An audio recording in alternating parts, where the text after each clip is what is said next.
O êxito alemão em concentrar e empregar blindados em uma ofensiva veloz no início da Segunda Guerra Mundial surpreendeu observadores militares.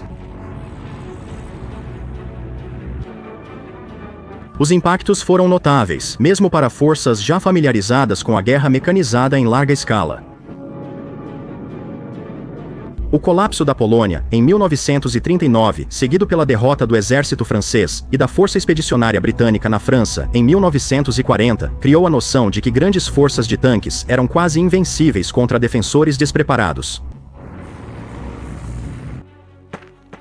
O Exército dos Estados Unidos da América concluiu em 1941 que unidades móveis antitanque eram necessárias para interceptar e derrotar as pontas de lança blindadas alemãs.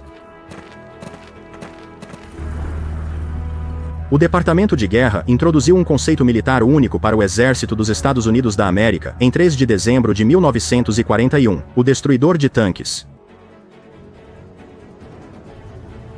O termo destruidor de tanques passou a incluir também soldados, equipamentos e unidades. As unidades de destruidores de tanques foram planejadas para uso como batalhões completos, mantidos em reserva e comprometidos em pontos vitais, não como pequenos redutos defensivos. A ênfase era na mobilidade e na capacidade de superar a armadura atacante em manobras. No design de veículos, os destruidores de tanques móveis deveriam ser fortemente armados, priorizando velocidade sobre proteção da armadura. Os destruidores de tanques móveis, diferente dos tanques, foram projetados para resistir ao fogo de armas pequenas, mas não para sobreviver a tiros de munição perfurante inimiga.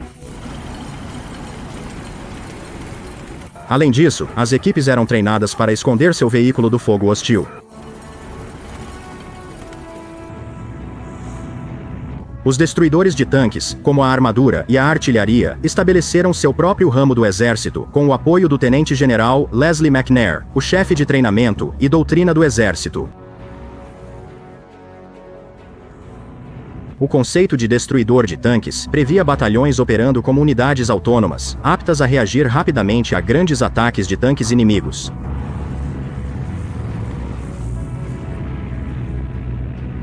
A doutrina de destruidor de tanques dos Estados Unidos da América determinava que, quando ameaçadas pelo fogo inimigo, as tropas móveis deveriam se mover rapidamente para uma posição, atacar a armadura inimiga quando estivessem no alcance, e então recuar imediatamente para outra posição.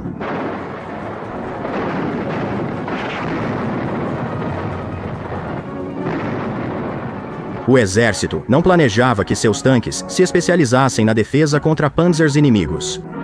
O novo ramo de armadura buscava replicar as ousadas ofensivas blindadas alemãs.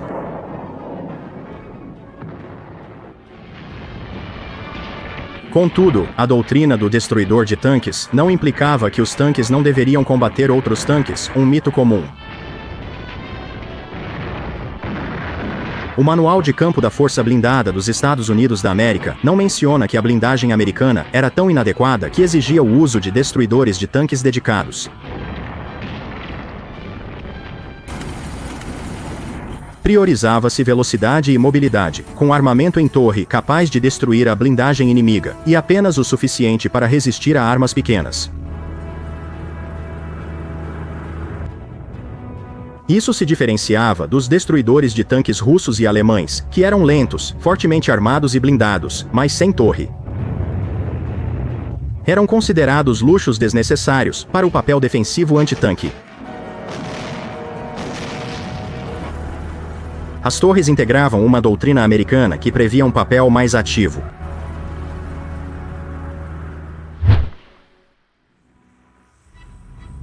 As primeiras unidades de destruidores de tanques usaram veículos improvisados às pressas.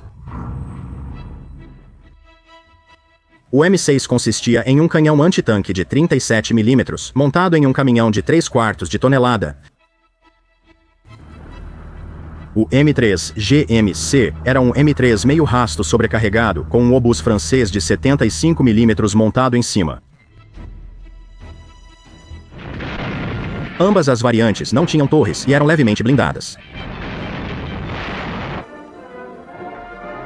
O chassi M4 Sherman recebeu um canhão antiaéreo de alta velocidade de 3 polegadas modificado, resultando no carro motorizado de artilharia M10 Wolverine. A principal desvantagem do M10 era sua falta de blindagem. Ele tinha uma torre aberta no topo, expondo a tripulação a estilhaços e tiros de armas pequenas de cima. Sua blindagem também era mais fina que a do Sherman, priorizando a velocidade do veículo. A torre de comando manual do M10 era tão lenta que uma volta completa levava 80 segundos.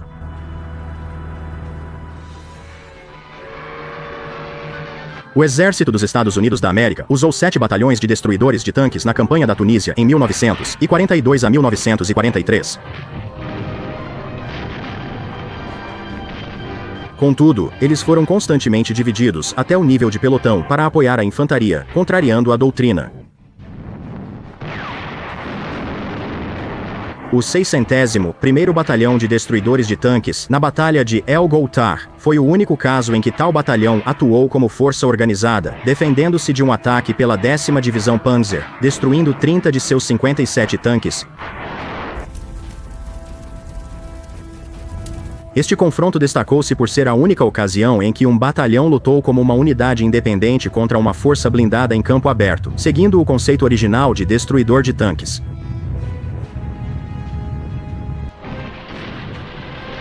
(24 dos 36 destruidores de tanques M3 GMC do 601 foram perdidos.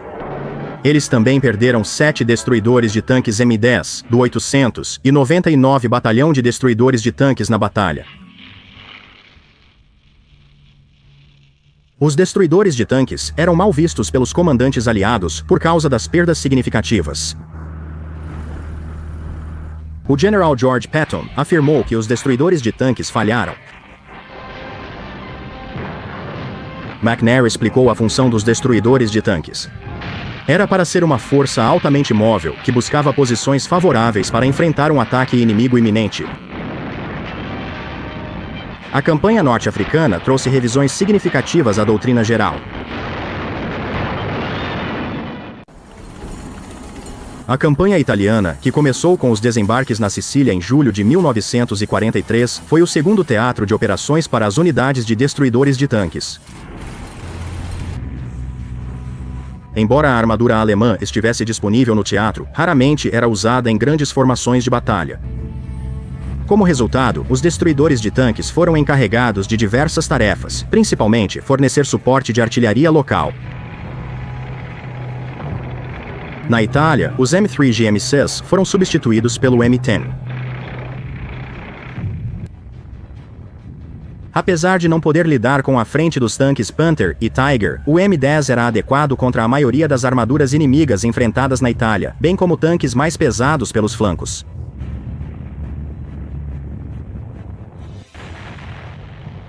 Conforme os destruidores de tanques eram forçados a apoiar a infantaria, ficando expostos ao fogo inimigo, as tripulações empilhavam sacos de areia sobre eles para detonar projéteis antitanque Panzerfaust.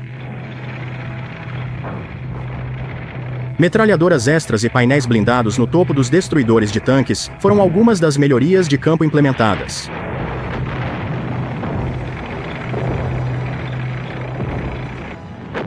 O M18 Hellcat foi implantado pela primeira vez na Itália, no verão de 1944, não obtendo grande sucesso inicial. Sua alta velocidade tinha utilidade limitada no terreno restrito, sendo essencialmente um M10, um pouco mais armado. Em 1944, novos tanques Sherman com seus próprios canhões de 76 mm chegaram, borrando ainda mais a linha entre destruidores de tanques e tanques. Os tanques Sherman já caçavam outros tanques com a mesma eficácia.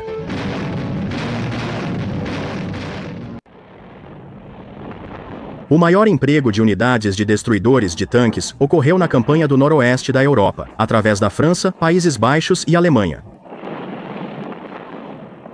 Eles foram usados desde o início da campanha, com um batalhão desembarcando na praia de Utah, em uma onda de acompanhamento no dia D. Foi na França que os aliados encontraram pela primeira vez os tanques Panther alemães.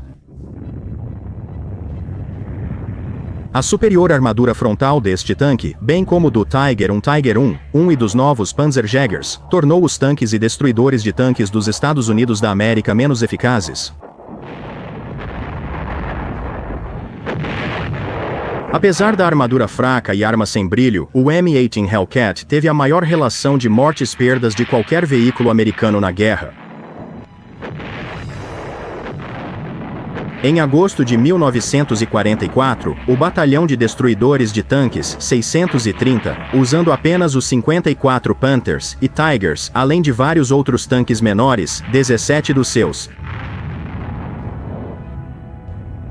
A presença dos tanques pesados alemães acelerou o desenvolvimento e produção de veículos blindados dos Estados Unidos da América, com canhões de 90 mm, sendo o destruidor de tanques M36 o primeiro introduzido. Os destruidores de tanques estiveram ativos durante toda a Batalha do Bulge, lutando a curta distância em terreno irregular, como na Itália, e apesar de suas falhas, foram cruciais para a defesa bem-sucedida. A batalha também marcou o primeiro grande envolvimento do M36, com seu canhão de 90 mm. Os 3 batalhões implantados tiveram bastante sucesso. O tanque M36 foi crucial durante toda a ofensiva das Ardenas, sendo introduzido em números antes do início da operação. Apesar dos destruidores de tanques terem provado sua versatilidade e eficácia em combate, especialmente em funções secundárias, sua utilidade a longo prazo estava sendo questionada em 1945, conforme a doutrina do exército se transformava. Sua missão principal era destruir a armadura inimiga, mas isso estava sendo substituído por tanques, como em muitos outros exércitos. O canhão de 90 mm no M36 também era usado pelo tanque M26 Pershing, que chegava às unidades de linha de frente no fim da guerra. Em muitos casos, os destruidores de tanques foram utilizados como tanques. Segundo uma análise do consumo de munição, na Europa, os destruidores de tanques dispararam cerca de 11 rodadas de alto explosivo para cada rodada perfurante de blindagem, sugerindo que foram mais utilizados em missões de suporte geral do que como armas antitanque. Ademais, o exército diminuía rapidamente após o término da guerra. O ramo de destruidores de tanques custou o equivalente a 3 ou 4 divisões completas, um luxo para um serviço não essencial.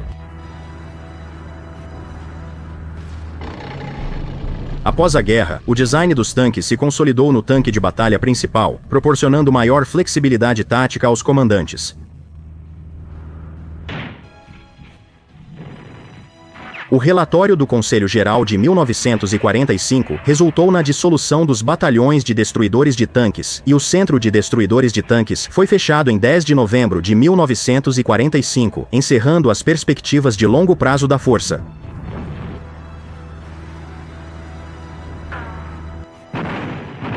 O último batalhão foi desativado em 1946. Embora os Estados Unidos da América tenham desenvolvido veículos antitanque especializados, como o M56 Ontos, a doutrina do exército acabaria por afirmar que o maior meio de eliminar um tanque é outro tanque.